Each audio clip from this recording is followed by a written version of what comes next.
우리 야고보는 기독교 전승에 의하면 예수님의 동생 야고보로 알려져 있습니다. 처음에는 예수님을 섬기지 않다가 이제 이후에 예수님을 섬기게 되어서 복음에 헌신하게 된 것으로 기독교 전승이 말하고 있습니다. 우리 성도님들이 가장 잘 알고 계시는 본문 구절 생각나시지요? 행함이 없는 믿음은 죽은 믿음이다. 아주 대표적인 말씀이 아닐 수 없습니다.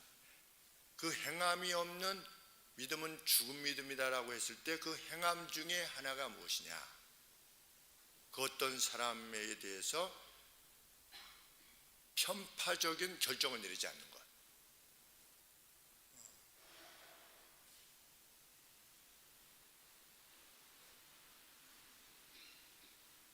partiality라고 되어 있는데 그것이 좋아하는 것이든 나빠하는 것이든 어떤 편파적인 마음을 가지고 그 누구를 대하지 않는 것. 그 행함이 없으면 죽은 믿음이다. 이렇게 연결이 됩니다. 그 누구를 편애하든지 아니면 그 누구를 멸시하는 겁니다. 그런데 이 둘 중에 하나를 행하게 되면 그것이 곧 행함이 없는 믿음입니다. 왜냐하면 그렇게 행하지 말라라고 하셨기 때문에, 그렇게 행하지 말라고 하셨는데 그렇게 행한다면 그것은 행하지 않는 것이죠. 그래서 행함이 없는 믿음은 죽은 믿음이다. 참 얼마나 이 말씀에 우리가 자유할 수 있을까 하는 생각을 해보게 됩니다. 지금은 생각해 보시길 바랍니다. 나는 내가 좀 수준이 이런 사람이 혹 있지는 않는가? 됐어요. 뭐 말하려다가 수준이 좀 낮아 보여서 그래서 이렇게 했는데, 그래서 됐어요. 그냥 그대로 하죠. 이렇게 멸시하는 것이나 또 그 누구에 대해서는 내가 그 사람의 마음을 얻기 위해서 이유 없이 행하는 겁니다. 편애하는 것입니다. 우리 속담에 주는 것 없이 밉다, 이런 표현이죠. 아주 나쁜 말입니다. 주는 것이 없는데 왜 미운가? 그냥 미운 거에 보면 그냥 기분 나쁘고,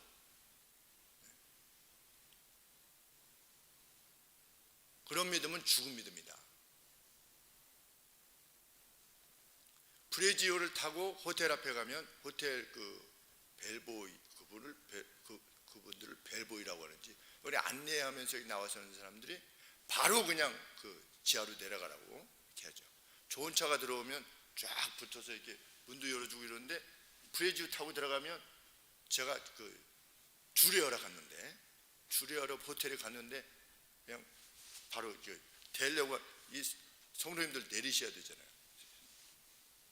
제가 이거 내리고 예배 드리러 왔습니다. 좀 내리고 가도 되겠죠? 이랬더니 내리라고 그래서 성도님들 내려드리고 이제 지하로 내려가는데, 이게 뭡니까? 편애입니다. 편애.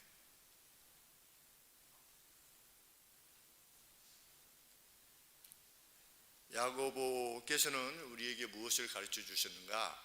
하나님의 영광스러운 복음이 편애와 함께 할 수 없다. 영광스러운 복음 옆에 붙어 있는 거예요. 이 꽁지가 옆에 이렇게 붙어 있는데 뭐가 붙어 있느냐? 편애라고 하는 딸깍거리는 것이 이렇게 붙어 있을 수 없다. 그래서 1절에 형제들아 영광의 주 곧 우리 주 예수 그리스도를 믿는 믿음과 함께 믿음을 개인적 편애의 태도와 함께 지니지 않도록 해라. 어떤 사람이 아주 뛰어난 사람이고 아주 영예로운 사람인데 그 옆에 따라다니는 사람이 아주 그 막 사기꾼 같은 사람들이 막 따라 붙으면 어떻습니까? 그 사람이 격이 떨어지지 않습니까?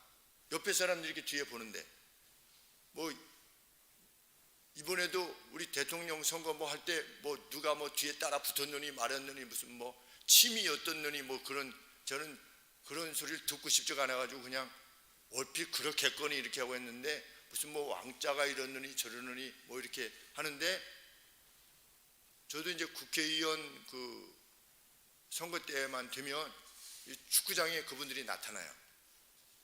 나가주면, 그러면 이제 그분이 이제 현역 국회의원이 나타나면서 그 뒤에 이제 까만 옷을 입은 분들이 한 6 내지 7분이 이렇게 따라 붙습니다. 그런데 그 국회의원은 표정이 좀 그런데 이 뒤에 따라 붙는 분들의 표정이 아주 아니오시다는 거예요. 이게 편안하고 좀 점잖아 보이고 이런 것이 아니라, 뭔가 이렇게 제 느낌이 그래서 그런지 몰라도 뭔가 한 자리 이분하고 해서 한 자리 하려고 하는 듯한 이런 표정을 가지고 이렇게 하면, 야, 저 사람이 저 다시 되면 저 옆에 사람들에게 뭔가 이렇게 나눠줘야 될 텐데, 야, 저 제대로 되겠는가, 이런 생각이 드는데, 영광스러운 복음과 함께 뭐가 따라다니면 안 된다? 편애가 따라다니면 안 된다. 어떤 편파가 따라다니면 안 된다. 그래서 이 가르침을 주기 위해서 예를 듭니다. 어떤 분이 왔는데 아주 좋은 옷을 걸치고 가락지를 끼고 어떤 사람이 왔는데, 여기에 앉으셔서, 호텔이죠. 근데 어떤 사람이 들어왔는데 더러운 옷을 입고 들어왔어요. 성경에 보니까 그냥 뭐 허름한 옷이 아니라 더러운 옷이에요. dirty cloths예요. 더러운 옷을 입고 들어왔어요. 그랬더니, 당신 뭐 앉든지 서든지 뭐 이렇게 하고, 아니 뭐 앉든지 뭐 아유 그냥 뭐 마음대로 하세요, 이렇게 한다면 너희끼리 서로 구별하는 거 아니겠느냐, 디스팅션을 갖는 거 아니냐, 사람과 사람 사이를 구별하는, 높임받을 사람, 멸시받을 사람을 너희 스스로 결정한다는 것, 그것은 악한 동기에 의한 것이 아니냐. 우리 살아가면서 참 주의해야만 되는 말씀입니다. 그래서 우리나라 뭐 사람들은 좋은 차를 타려고 하지 않습니까? 왜? 무시 안 당하려고. 기본적으로 물론 좋은 차가 이제 안전하기도 하고 또 멋져 보이기도 하고, 좋은 차를 탄다고 하는 것이 문제가 아니라 사회 전반적으로 자기 어떤 그 소득에 비해서 이게 합당하지 않은데도 불구하고 그것을 해야만 되는 이유는 뭐냐? 좋지 않은 차를 타고 거래처로 가면 그 사람들이 인정을 잘 안 해주니까.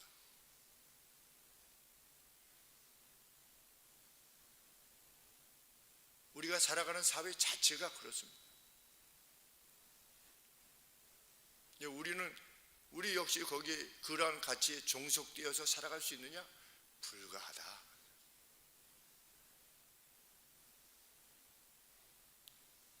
구별이라고 하는 것은, 사람 가운데 구별이라고 하는 것은 사람을 불명예스럽게 하는 것이다. 성경이 말합니다.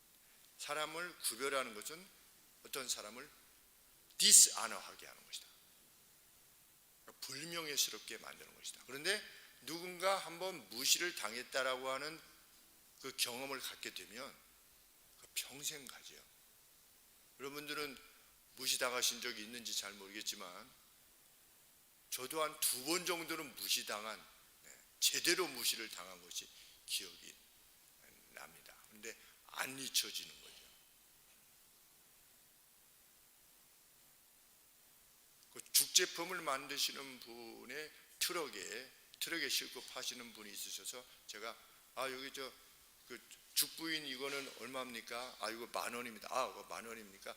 이거 참 예쁘게 생겼는데 그 국자는 얼마입니까? 얼마입니다. 그리고 이제 잠깐 얘기하고 있었는데 그 사장님이 저보고 잠깐 화장실 좀 다녀오는데 여기 좀 맡아달래요. 저보고 잠깐만 봐달라고 저기 건물 안에 들어가서 화장실 좀 다녀오는데, 그래서 제가 본의 아니게 이렇게 거기 서 있었는데 어떤 분이 와가지고 이거 죽제품 얼마입니까? 이거 죽부인 그거 10,000원입니다. 그때 10,000원이에요. 이거 국자는 얼마입니까? 그거는 5,000원이라고 하던데. 그래서 또 다른 거 물어보려고 해서 제가 그건 안 물어봤기 때문에 그건 저도 잘 모르겠습니다. 제가 여기 차 주인이 아닌데요, 저도 손님입니다. 이랬더니 그분이 죄송합니다. 뭐가 죄송하냐고 그랬어요. 제가 장사하는 사람으로 저를 알았다고 하는 것이 저에 대한 하대라고 생각했다는 것이지요. 소위 말해서 장사꾼으로 알았다는 거죠. 장사꾼으로 알든 아니든 그런 거는 뭐 그렇게 문제가 됩니까? 그런 거 말고 제대로 무시를 당한 게 한 2번 정도 있는 것 같아요. 그것은 남습니다. 그런데 그 누구로 하여금 평생 그러한 멸시의 감정, 그 트라우마를 안고 살게 한다는 것.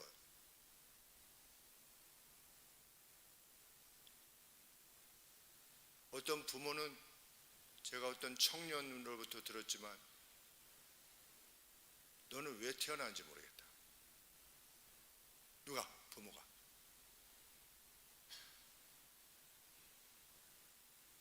참 이런 말을 한 번이라도 들으면 어떻게 되겠습니까? 평생을 고통스럽게 사는 것이죠. 너는 너희 엄마가 너희 친엄마가 아니야. 이럴 때 얼마나 고통스럽겠습니까? 그 멸시. 무시라고 하는 것은 그것이다. 그 악이다.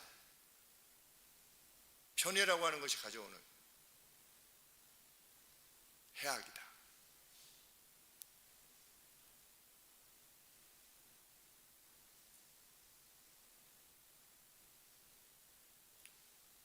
그것은 구약 성경이 말하고 있는 부정입니다. 부정. 우리 음식을 보면 이것은 부정하니 먹지 못하고 이것은 또 뭐 부정하니 뭐 만지지 말고 뭐 이런 거 있지 않습니까? 이러한 법들이 부정이 무엇이 부정입니까? 하나님께서 본래 만드셨던 창조의 질서로부터 멀어지면 멀어질수록 부정이지요. 그래서 최대의 부정이 무엇이라고 했습니까? 죽음이라고 그랬지요. 그러니까 죽음과 가깝게 조금이라도 가까우면 가까울수록 더 부정하게 되는 겁니다. 그런데 우리가 하나님께서 세상을 창조하셨을 때 본래의 인간의 모습은 그 누구를 인식할 때 차별을 두고 그 누구를 인식하지 않도록 우리를 창조하셨습니다. 그런데 그 어떤 인간에 대해서 내가 멸시할 수 있는, 하대할 수 있는 인간이요, 또 누구는 이렇게 내가 급실거려야만 되는 인간으로 이렇게 본다고 하는 것은 원래 하나님이 창조하신 인간에 대한 인식으로부터 멀어진 것이지요. 그래서 부정이 아닐 수 없습니다. 그래서 미움이라고 하는 것도 부정이라는 차원에서 우리가 인식해야만 되는 겁니다. 미움, 질시 이런 것이 다 부정입니다. 왜? 본래 하나님은 우리를 그렇게 만드시지 않았기 때문에. 우리가 어떤 일을 하다가 조금 어긋나게 지면 그 사람을 미워하지요. 그 부정입니다.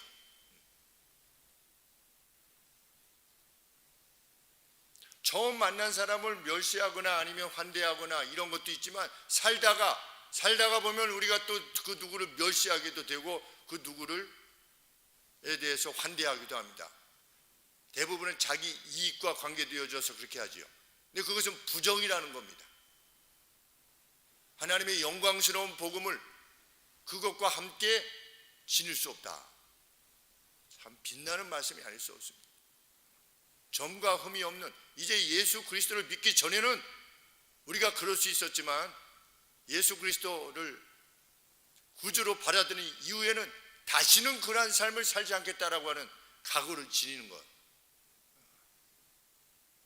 그것이 참 그리스도인의 삶의 내용이 되기를 야고보께서 요청하는 것입니다. 사랑하는 형제들이여 그랬습니다. 사랑하는 형제들이여, 내 형제들이여.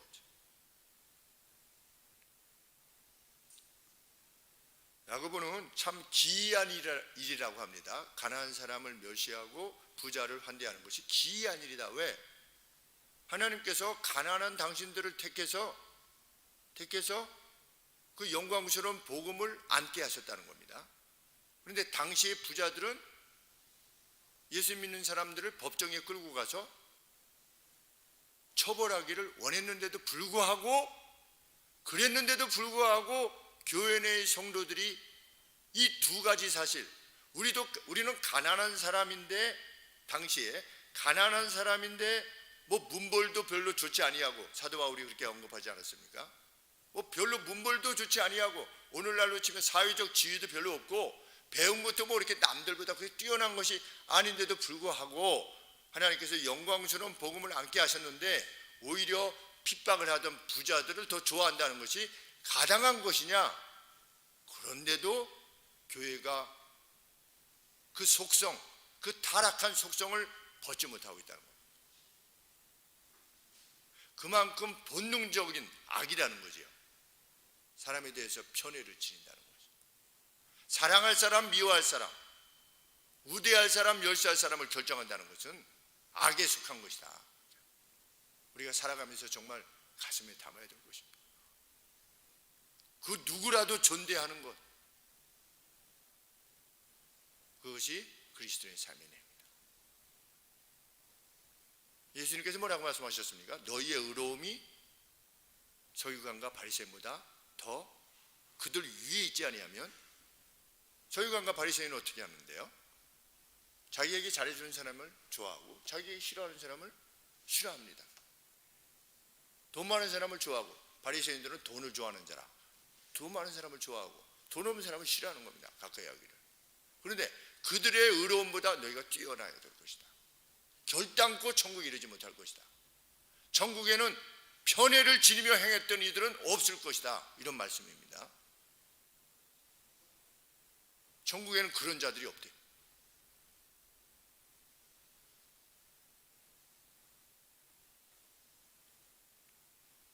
사람이 좀 뭐 그럴 수도 있지 어떻게 완벽할 수 있어. 그렇게 하다가 지옥 가는 겁니다. 진실로.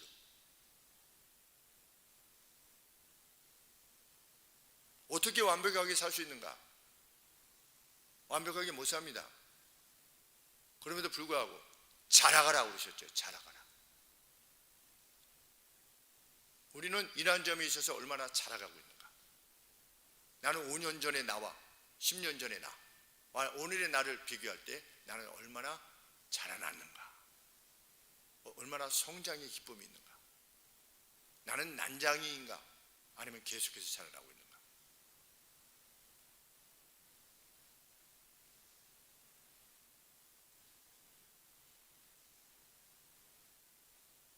편애가 어떤 차원에서의 죄인가?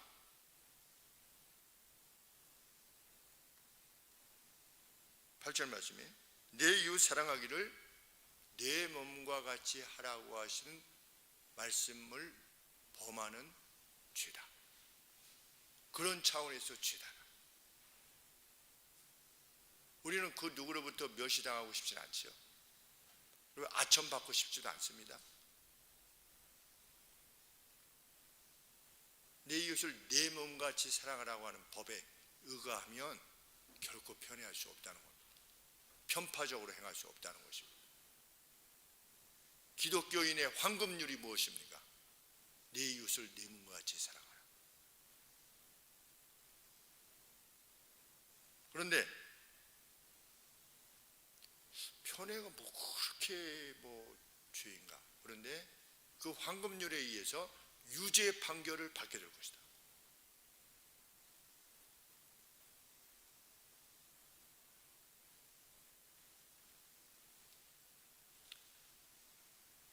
편애가 편파적인 어떤 판단이 죄인 이유는 나의 그 편애로 인해서 누가 고통받는 것이기 때문이기도 하지만 더 근본적으로 그것이 죄인 이유는 하나님께서 하지 말라고 했기 때문입니다. 하지 말라고 한 것을 행했기 때문입니다. 선악과를 먹은 것이 왜 윤리적인 차원에 있어서 결코 죄가 아닌데도 불구하고 왜 사망에 이르게 되는 죄가 되었는가? 하나님께서 하지 말라고 한 것을 행했기 때문입니다.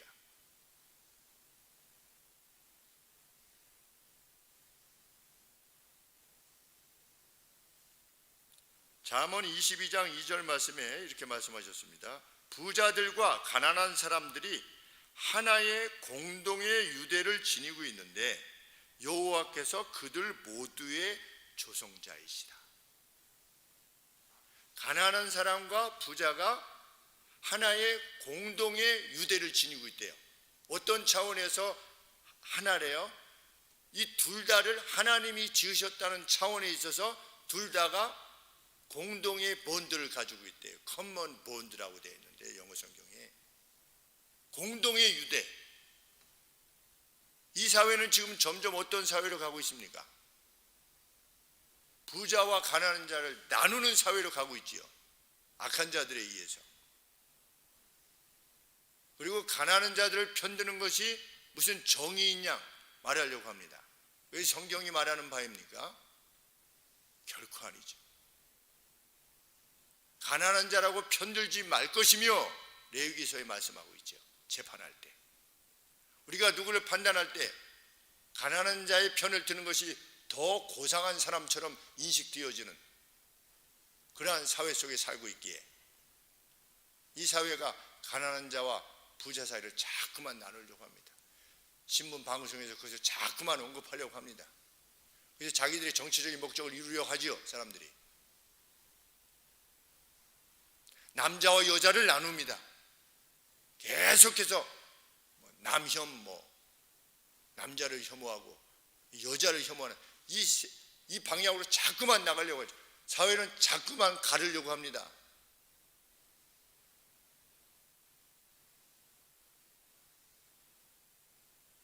무슨 MZ 세대니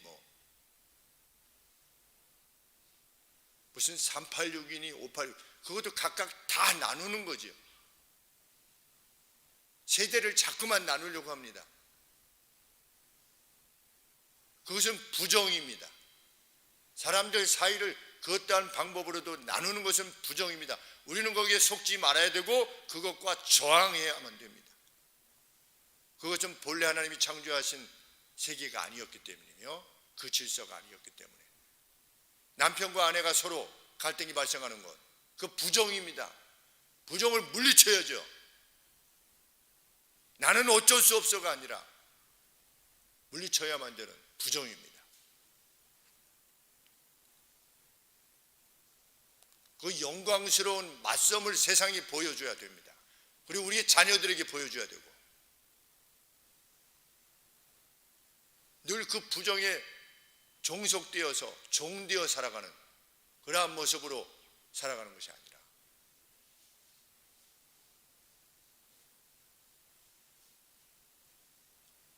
몇 달 전에 제가 말씀드렸듯이 운동하다가 어떤 분이 일부러 확 제 여기를 긁어서 이중으로 살이 파여가지고서 오랫동안 한 달 이상 제가 고생했을 때 다음에 뵀을 때 그분에게 제가 먼저 그냥 아무렇지도 않고 정말 아무런 마음이 안 들고 그냥 안녕하십니까 라고 했을 때 그분이 참 아유 죄송합니다 이렇게 오히려 아나무인 식으로였다가 제가 먼저 이렇게 손을 내밀었을 때 오히려 죄송합니다 라고 하는 이야기를 어제 저녁에 식사를 하면서 68세 되신 어떤 형님 되는 분하고 같이 말씀을 나눴습니다. 그랬더니 목사님 말씀이 맞습니다. 제가 그랬거든요. 우리 인생은 속히 지나가는 건데 그냥 후 불면 바람과 같이 지나가는 것이라고 솔로몬이라고 하는 분이 전도서에서 이렇게 말씀하셨습니다. 인생은 속히 지나가는 건데 그 무슨 누구를 미워하고 이럴 시간도 없대요. 그냥 훅 지나간답니다. 그런데 그것을 그냥 누구를 미워하고 어쩌니 저쩌니 이러면서 시간을 보낸다는 것은 너무 아깝지 않습니까?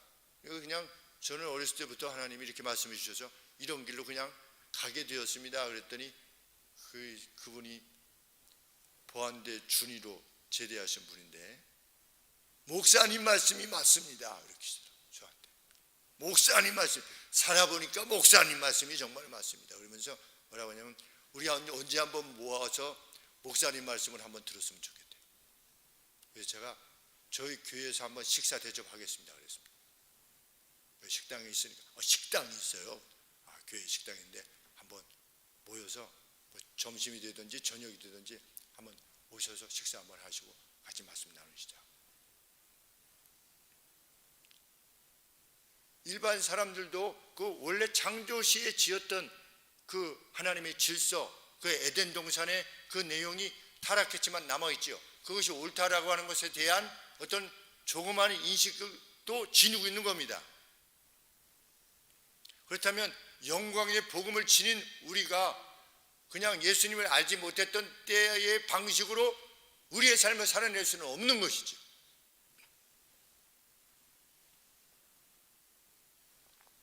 그것은 우리 안에 담긴 영광스러운 복음에 걸맞지 않은 거니까. 우리는 그리스도인 아니겠습니까? 우리는 영광의 주를 안는, 영광의 주께서 우리 안에 계시는 영광스러운 몸이 아니겠습니까? 이 영광스러운 몸을 그 어떤 다른 세상의 것들로 채운다고 하는 것은 그것은 우리한테 어울리지 않는 거죠. 어울리지 않는 옷입니다, 실로.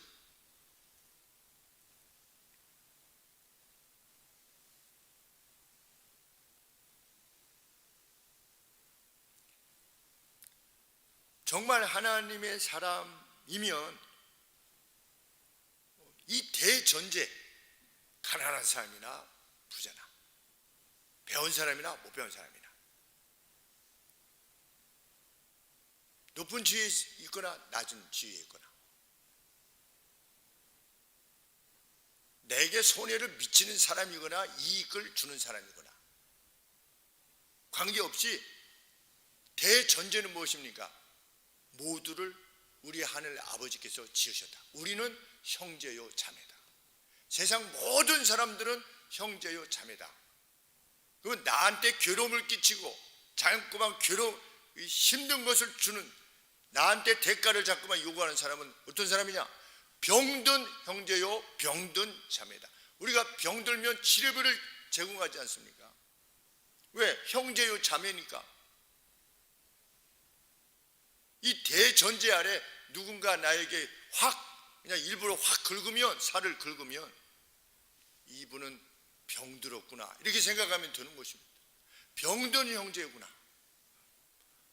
이 병든 형제가 낫기를 위해서 기도해 주고 다시금 회복되기를 기대해 주고, 이 사람도 내가 주 안에서 누리는 이 기쁨과 감사, 주 안에서의 나의 자존감, 세상이 말하는 것으로부터가 아니라 주 안에서 새로 거듭난 존재로서의 나의 자존감으로 이 기뻐하는 이 기쁨을 이 사람도 누릴 수 있도록 돕는 것, 그것이 영광스러운 복음을 지닌 사람의 마땅한 태도다. 그거는 뭐 책임이기 때문이 아니라 의무이기 때문도 아니라 그냥 그렇게 하는 게 자연스러운 거죠. 그렇게 하는 것이.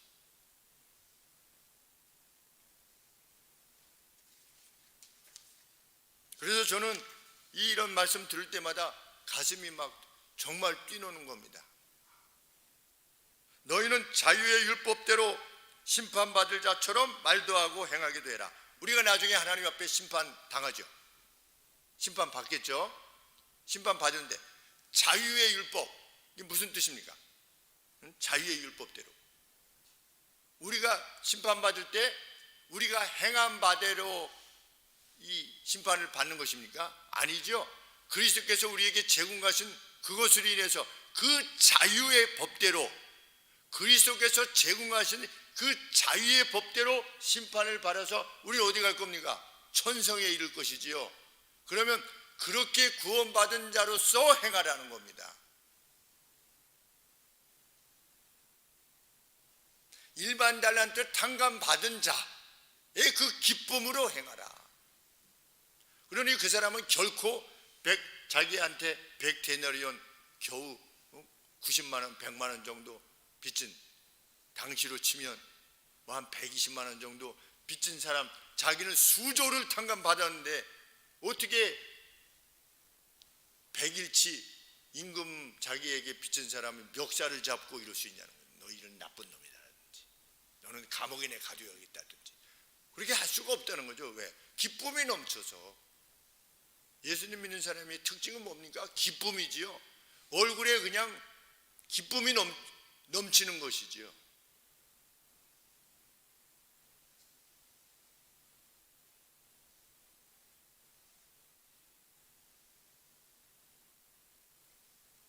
우리 한국 사람들은 참 얼굴에 표정이 없어요. 그렇죠?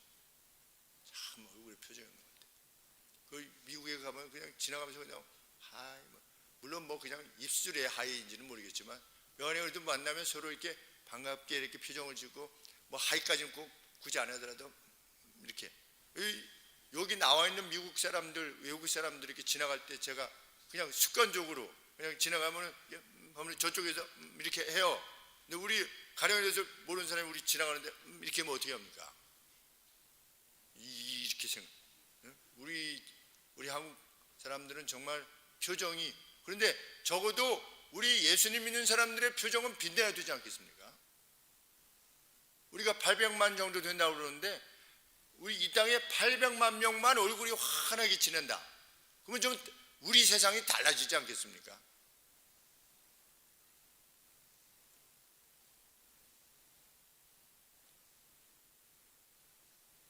엘리베이터에서 누구를 만나도 이야기할 수 있는 사람 누굽니까? 아빠죠, 뭐. 아빠. 우리 아이들이. 아빠는 엘리베이터에서 난생 처음 본 사람도 오래 만난 사람처럼 그렇게 얘기를 한대요. 왜? 사랑하니까. 그 아이들 데리고 있는 아이가 예쁘고 귀여우니까. 하나님이 지어내신 생명이니까. 그 아이에게 이렇게 비춰봐서 이렇게 보았을 때 가장 장점이 있는 거를 얘기하는 거죠.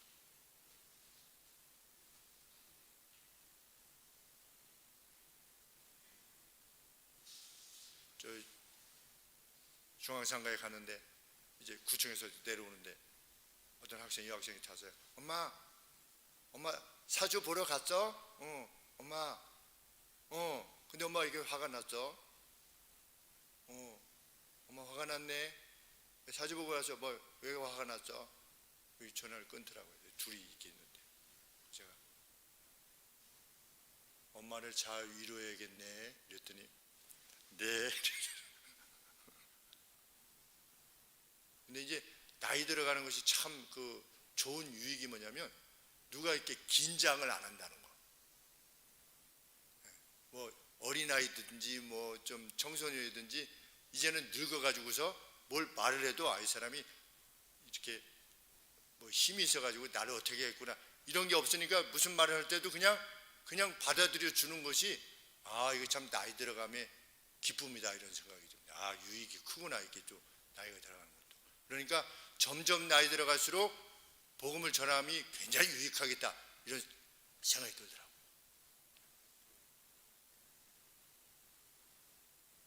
누굴 만나도 친구가 될 수 있으면 얼마나 좋겠습니까?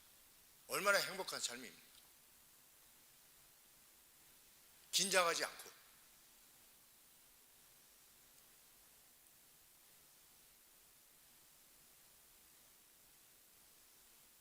성경은 모든 율법을 다 지키다가도 편애의 죄를 행하면, 하나의 죄를 범하면 모든 율법을 범하는 것과 같은 거랍니다. 왜? 살인하지 말라, 간음하지 말라 명하신 분이 동일한 한 분 하나님이시기 때문에.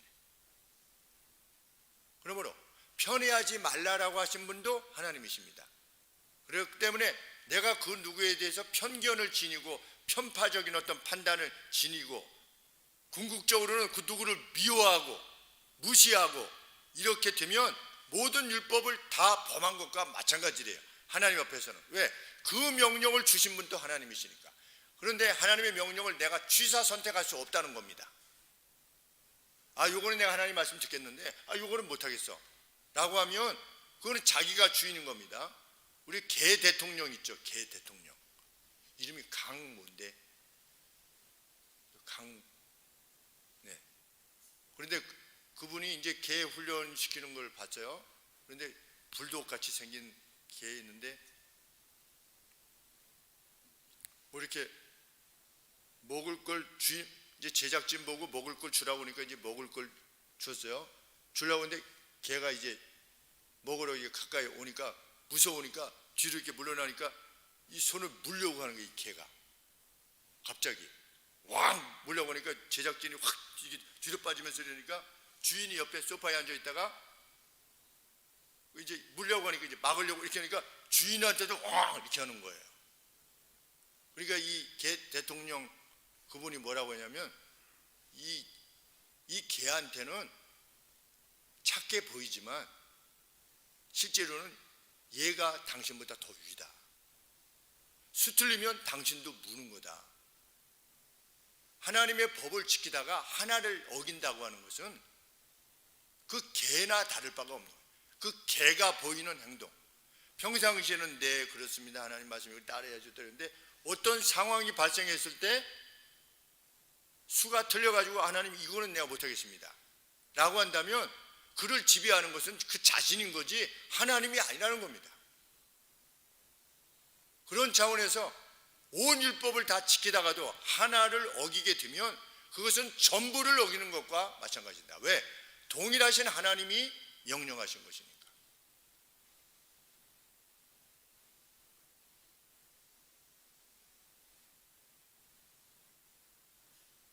그래서 그리스도인은 배우자의 일탈이 있지 않고서는, 배우자의 부정이 있지 않고서는, 또 신앙적 이유 외에는 결코 이혼의 사조를 거부하는 겁니다.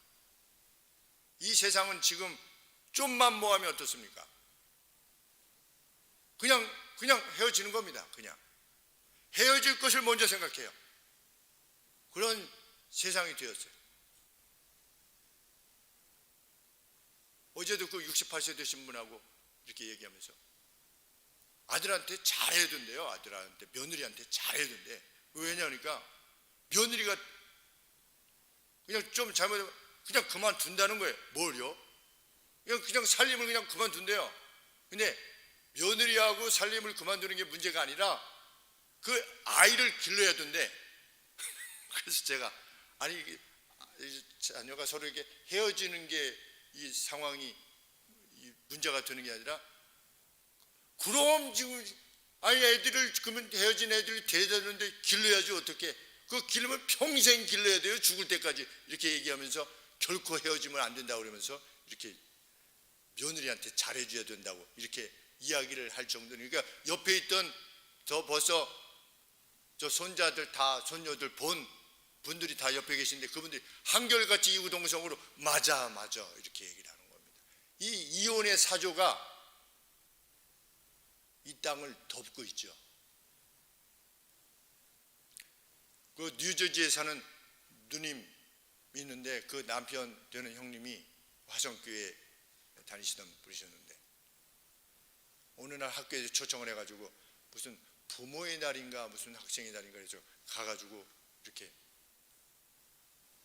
대화를 나누다가 테이블씩 이렇게 앉아 계시다 대화를 나누시다가 좀 교장 선생님이 아주 인자한 교장 선생님이 이렇게 한 말씀 하라고 해가지고 뭐 얘기하다가 지금 이 미국 사회 문제가 이 이혼의 문제입니다. 이랬더니 그냥 환하게 웃고 막 이게 즐기고 막 이러던 분들이 얼굴들이 전부 다 그래서 교장 선생님이 뭐라고 하시냐면 이분도 이혼하셨고요.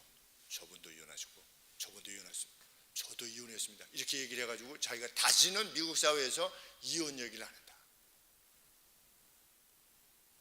우리 사회도 이혼에 대해서 거의 얘기하지 않죠. 이제는 교회에서 특별히 하지 않습니다. 왜? 너무 헤어진 분들이 많으니까. 제가 이 말씀을 굳이 해야 되는 것이 이유는 뭐냐? 달라스 베프티스트 유니버시티라고 하는 거기에 교수로 계신 우리 관악고등학교 1년 후배 되시는 분이 거기서 신학을 가르치세요.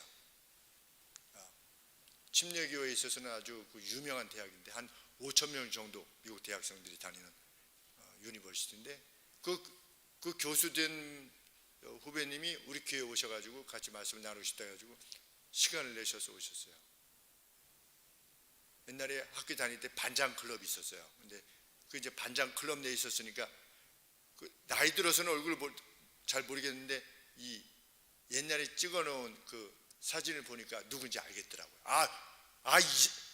이 학생이 우리 김 교수야 이러면서 이제 이야기를 나누는데 그 무엇이라고 이야기를 하던 도중에 이야기를 하냐면 한국 교회가 이 동성애 문제에 대해서는 이슈에 대해서는 그렇게 많이 말하는데 여러 가지 성경에서 다른 것을 논하는 여러 가지 것들이 있는데 그것에 대해서는 별로 논하지 않는다. 특별히 이혼의 경우가 그러하다라고 저한테 주의를 주는데 그러하구나.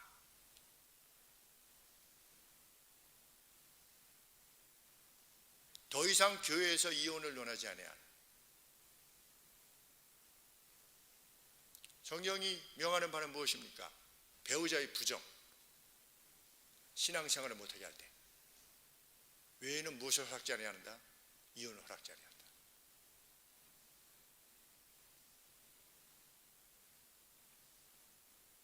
저희 외조목께서는 그 말씀 때문에 이혼하려고 하셨죠. 교회를 못 나가게 하셨으니까.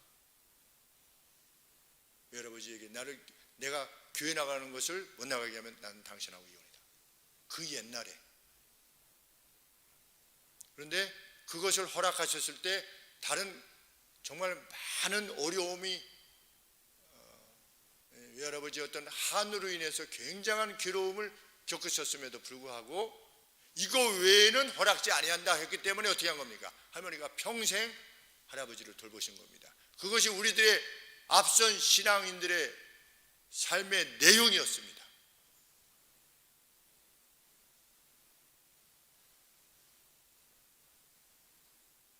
그리스도인은 생육하고 번성하라는 말씀을 기억해야 됩니다. 하나님의 말씀이지요. 결혼하면 어떻게 해야 되는 겁니까? 아기를 낳아야 되는 겁니다. 왜? 생육하고 번성하는 것이 복됨이라고 하나님께서 말씀하셨으니까. 사회가 이래서 아기 기를 자신이 없어서 자신이 없는 것과 하나님의 말씀이 부딪힐 때 어느 법을 따라야 되는 겁니까?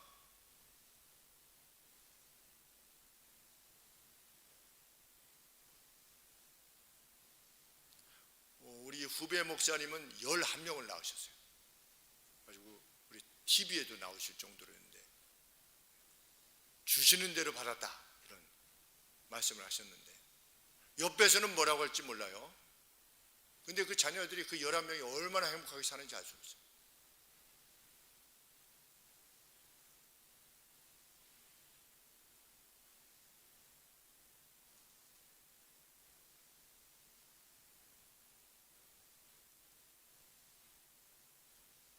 하나님은 사람과 동물 사이에 구별을 두셨죠. 개한테 엄마, 개한테 아빠 하는 것은 하나님의 법을 어기는 것일 수 있습니다. 개를 셀 때 1명, 2명 이렇게 세면 그건 하나님의 법을 어기는 것일 수 있습니다. 개 장례식을 한다? 개에게 수의를 입혀서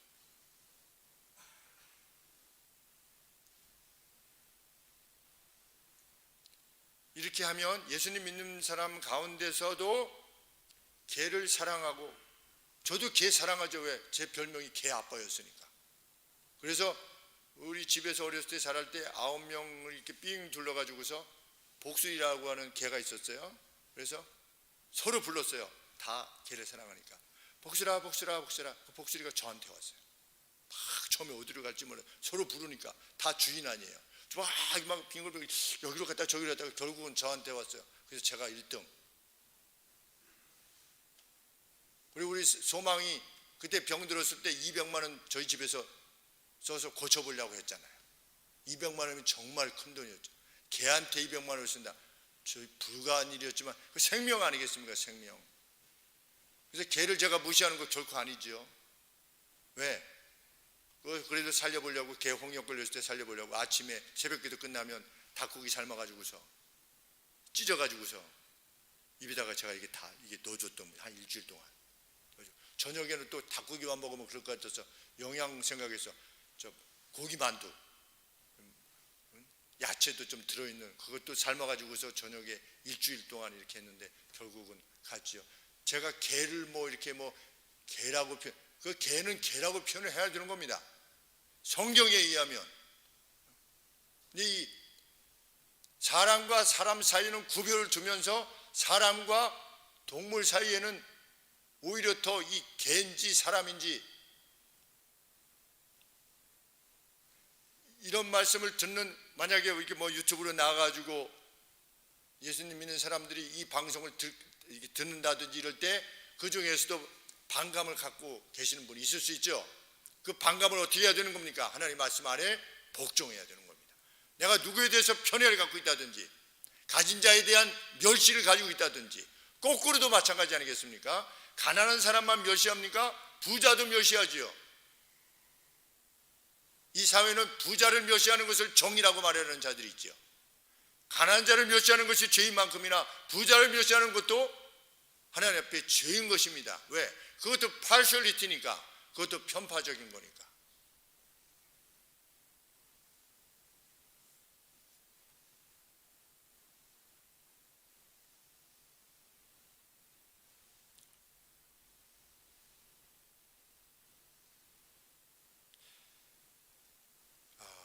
하나님의 말씀 중에 어떤 하나라도 어기는 것이 매우 조심스러워야 되는 이유는, 피해야 되는 이유는, 구약의 성경을 보시면 여러분들도 많이 인식하셨겠지만 이런 표현이 계속해서 반복됩니다. 어떤 표현이?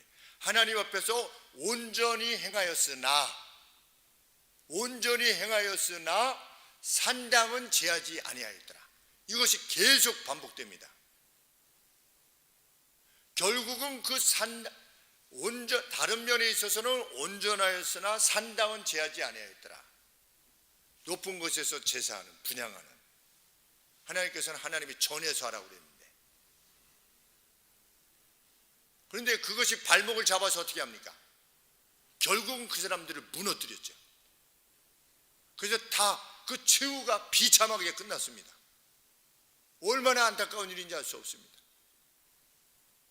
어떤 한 가지 일, 하나님의 법을 한 가지 어기는 것이 그 생애 전체를 불사르고 마는,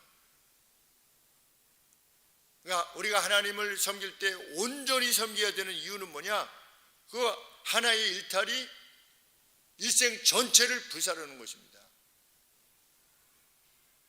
다윗도 하나님이 그렇게 말씀하시지 않았습니까? 네가 이러지 않았으면, 네가 이 바세바를 범하거나 이렇게 우리아를 행하지 않았으면 내가 이후에도 너한테 더 많은 것을 주었을 텐데, 그렇게 말씀하셨지요.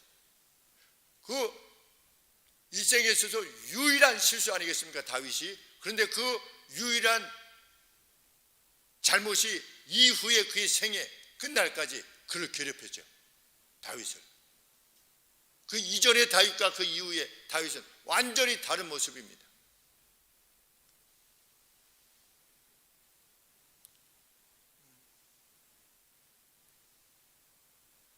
우리가 이 본문 가운데서 제가 더 오늘 가슴에 와 닿는 중심적인 내용은, 하나의 법을 어기면 온 율법을 어기는 것이나 마찬가지다. 그 중에 하나가 편애다라는 것이죠. 근데 우리가 나는 이것은 따를 수 없어 라고 하는 것이 있다면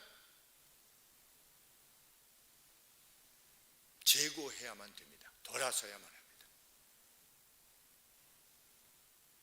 성도님, 이렇게 하시는 게 좋을 것 같습니다. 집사님, 이렇게 하시는 게 좋을 것 같습니다. 청년, 이럴 때는 이렇게 하는 게 좋을 것 같으네. 우리 같이 이렇게 하세. 저는 그거는 아직 아닙니다. 그게 뭡니까?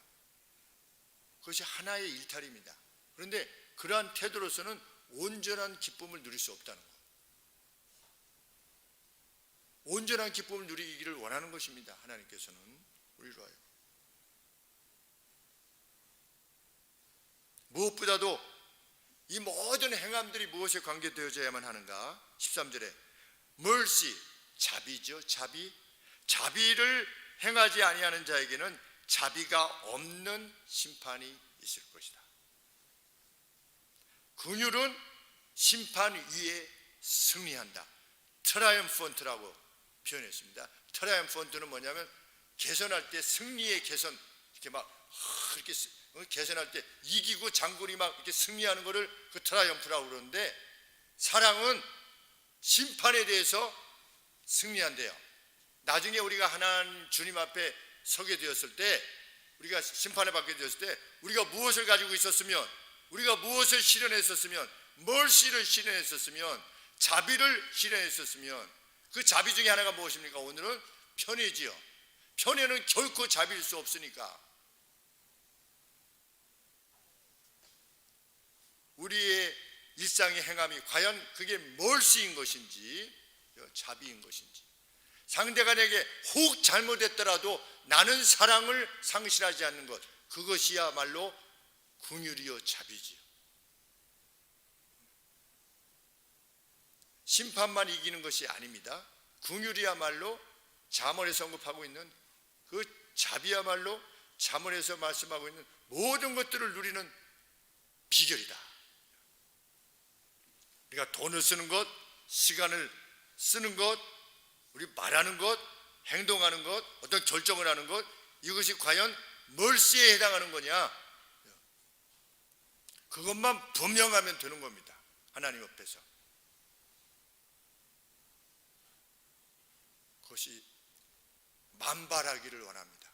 우리 교회에 만발하기를.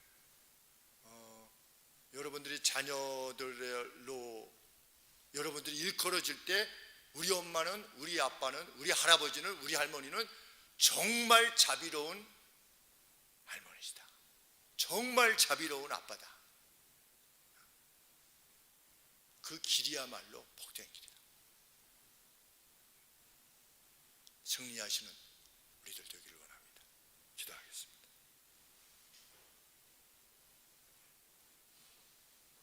주님, 주님으로 인해서